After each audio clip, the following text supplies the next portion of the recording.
Hi guys, welcome to the Roblox YouTube channel. I just wanted to make a little update video about upcoming changes to Fish, including the Northern Expedition as well as double XP and double money this weekend. So if you look on the Fish page on Roblox, you'll see that um, the release date, they have the release date for the Northern Expansion set at like December 14th or something like that. It's actually being released on December 21st. It was a typo, so it is incorrect, and it will be released on the 21st of December at whatever time they decide. So they've got about 3 weeks until this update, this big Northern Expansion update comes out. So prior to that, I guess they're going to be hosting potentially like a double XP weekend, maybe every weekend up to the launch of Northern Expansion or Northern Expedition, who knows. But yeah, if also definitely hold on to your inventory until Saturday. This is looking like it's December 7th at 8 a.m. And I am here in the eastern United States, so I'm assuming it's 8 a.m. kind of depending on your time zone. But yeah, we're gonna get into a couple more things. Like I said earlier, they're not expecting any content, no actual new content for the next probably 3 weeks until the expansion. So they're saying here that while they're leading to this release on December the 21st, don't expect any major content updates, and instead just a lot of quality of life updates, optimization, and bug fixes. Then they mentioned down at the bottom they'll be throwing out double XP and money this weekend instead. So it might be just this weekend thing, but it could carry over. It might be the next 3 weekends. Who fucking knows? So if you look at the map, you'll see what looks like a mountain, like a mountain, Mount Everest type situation. So if you're looking at the lines here, at the bottom left, you see a port. So that's where you're apparently going to come in, and that's going to be at your 0 meters. So upon coming into the camp, this oh, by the way, this picture is, I got this from a YouTube video. I'll tag the guy in the in my description. Credit to him because the dev or one of the devs sent him this picture, actually sent him this image, kind of illustrating his concept of what they are or they're planning to release on December 21st. So you're coming into this port in the bottom left at 0 meters, and you have a summit camp at about 80 meters. And you see the black lines on the screen kind of like wiggling, like crossing through the mountain. Those will be trails. And you see how the mountains kind of divvied up into sections. You have this bottom section, this middle section that says mid game area, late game area, end game area. So it's kind of like how we are currently right now on these islands. We're like, we kind of have earlier game islands, like we go to Vertigo, then Depths, and then you go to all this stuff. Kind of get the idea. And so it looks like when you get to the early game area, this kind of like level one part of the mountain, this base of the mountain, they're going to have a cave here, about 150 meters, and they're going to have 10 new fish there, spanning from common to possibly exotic. And it looks like in this early game area, they're going to have some unlockables. So you get some early game rod for some cash, an oxygen tank, which does similar to what the diving suit does in water. It's going to do this for oxygen going up the mountain as you gain elevation. Looks like they're going to add an angler in here, and they're going to have an inn as well, so you can spawn at certain areas, and a conch, which I'm kind of curious what a conch might do here.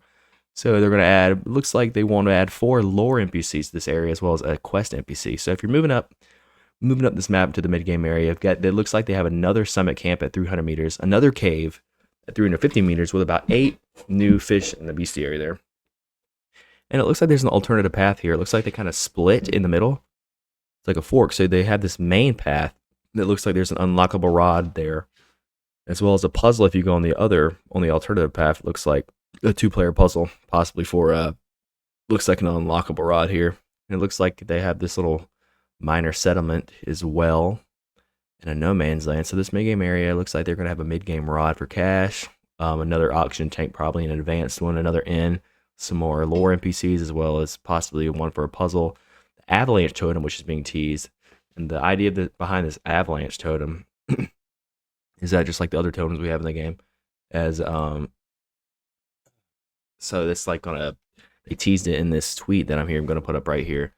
So the Fish on X said that should we add an avalanche totem to the winter update? It'd be funny to see players at 700 plus meters get yeeted off the mountain. And they're saying obviously the totem would have rewards for using it, but also consequences. So we're going to flip back here to this mountain image. So you're in this mid-game area. They mentioned the avalanche totem, and then looks like there's going to be a blizzard weather chance. So just like another weather event, just like rain while you're traversing the islands. They're going to have blizzards, and maybe blizzards can have an impact on you. And it looks like they're going to have another conch there at a summit camp. Still unsure what a conch might be doing. But if you continue this path up here into the late game area, Following this path, yada yada. It looks like if you take a left at this cross section, there's going to be a cave 3 at 500 meters with 15 extra fish, which is a substantial amount. They're going to have another summit camp ahead up there, 6,000. If you keep going to the right, it looks like there's a rod there that's late game. It looks like there's a late game rod and another alternate path you could take up there.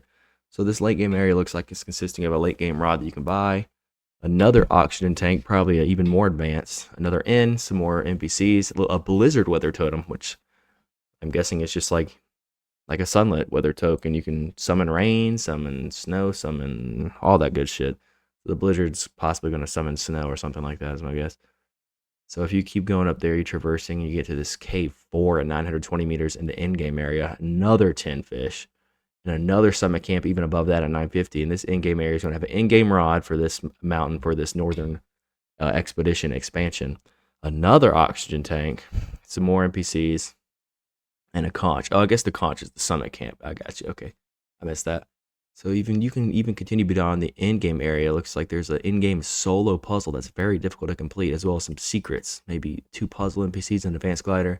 And you get the very peak.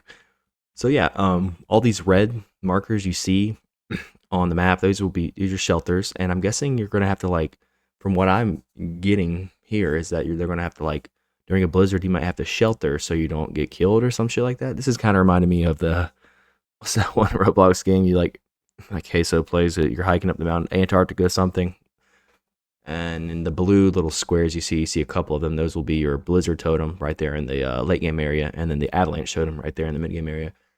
So if we take it up here to the top right of this picture, it says that the shelter, okay, here we go. The shelter will be used to negate the effects caused by blizzards or catastrophes, which would be your avalanche. So I'm kind of curious personally, how long is this catastrophe gonna last, and, like, are you going to get notified on your screen when someone uses a totem? And these totems have to have, like they said, they have to have a benefit, because why would you use these other than to just troll kids and kill them? But hey, that's the game. So if we go another tick lower, it mentions that zones marked in red are the potential shelter zones to protect you from these blizzards or catastrophes. The addition of more or less is up to the results of the testing. Okay. So more or less shelter zones. So we're going to see, so depending on if there's enough, if there's not enough, and how easily people are able to get up this mountain, they'll either remove shelters or add more. So we'll see. So zones marked in red also indicate impact areas by blizzards or catastrophes. So it looks like this little outline. It's not like a crazy outline. So the early game area doesn't even look like it's going to be impacted hardly at all by avalanche or blizzard. Maybe just a tiny bit where it says they have that 2-player puzzle at 280. But that good chunk in the middle, that no man's land right there, looks like there's a great potential for possible damage from blizzards or catastrophes. And the late game area right there, that you got at least a good 55-60% of the map covered, and a lot of it's on the paths too. So something like that could get a little tricky. And you get that in-game area right there when you're going up there to that cave 4. It looks like that little area is a little bit dangerous. But yeah, this is an image that was sent from a dev to a YouTuber. So I'm going to credit him in the description, but I just thought it was very interesting. So from here on out, we're gathering a little bit of intel, so we got a pretty good idea of what this is going to be like. I'm a little bit curious as to the setup. So you're still going to obviously still have your islands that you take your ship to, and then there's just going to be this northern expedition update area, like far off, and it's going to be its own separate area with its own system, with its own early game system, mid game, late in game system. So I'm actually really excited to see this game. If they update this well and they continue to optimize and hotfix, this game has a ton of staying power. But yeah, that's I was just giving a little brief update on what I was reading, what I've been seeing. I'm sure a lot of you guys have probably already seen similar information, but I thought I'd kind of collect it, put it here in a little localized video for you guys, just in case. Once again, this is the Roblox YouTube channel. Please consider leaving a like, subscribe, all that stuff to the channel if you do feel so inclined. Thank you guys so much for watching, and hopefully I'll see you guys in the next video. Bye bye.